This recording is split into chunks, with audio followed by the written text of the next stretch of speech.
मैं कहता हूं कोई दुकान खरीद लो, और किसी ऐसे दुकान खरीदने कह रहा हूं, फ्लैट खरीदने नहीं कह रहा, घर खरीदने नहीं कह रहा, ऑफिस खरीदने नहीं कह रहा, मैं दुकान खरीदने कह रहा हूं। दुकान खरीदने क्यों कह रहा हूं आगे समझ में आएगा। और भी किसी ऐसे एरिया में ढूंढो जो डेवलपिंग एरिया हो, जो बन रहा हो, नए नए डेवलप हो रहा हो। अच्छा, दुकान इसलिए खरीदने कह रहा हूं क्योंकि दुकान जल्दी रेंट पे चढ़ जाता है और दुकान की एप्रिसिएशन बहुत तेज होती है, वैल्यू बहुत तेज बढ़ती है। रेंट हर साल बढ़ता रहता है। मान लो 50 लाख रुपए का दुकान है, आपने देख लिया। अब आप कहते हो मेरे पास 50 लाख रुपए तो है नहीं सर, क्या करें? तो 50 लाख रुपए का लोन लो। 50 लाख में 50 लाख का तो लोन मिलेगा नहीं। दुकान 50 लाख का है तो आपको 40 लाख का मान लो लोन मिलता है। 40 लाख रुपए का आपने लोन ले लिया और मैं मानता हूं 20 साल के लिए लिया तो आपकी 40,000 की ईएमआई मान लिया मैंने, लगभग 40,000 की ईएमआई है। 40,000 की अगर ईएमआई आ रही है, अगर आपने डेवलपिंग एरिया में लिया है तो सर उस एरिया का रेंटल, दुकान का रेंट भी आपको लगभग 40,000 के आसपास मिल जाएगा। वो एरिया देखना पड़ेगा।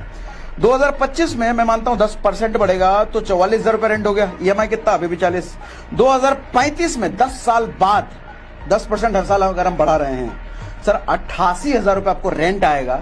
ईएमआई अभी भी 40,000 रुपए रहेगा। तो मैं कहता हूं कि 2036-37 तक, यानी कि अभी से 12 साल बाद आपका लोन पूरी तरीके से चुकता हो चुका है। बैंक को आप उठा करके मुंह पे मार चुके हो। आपका दुकान बिल्कुल फ्री हो चुका है। और अभी से 12 साल बाद वो दुकान जो आज 30,000 रुपए महीना दे रहा है सर, आपको 12 साल बाद कम से कम 1 लाख रुपए महीना वो दे रहा होगा।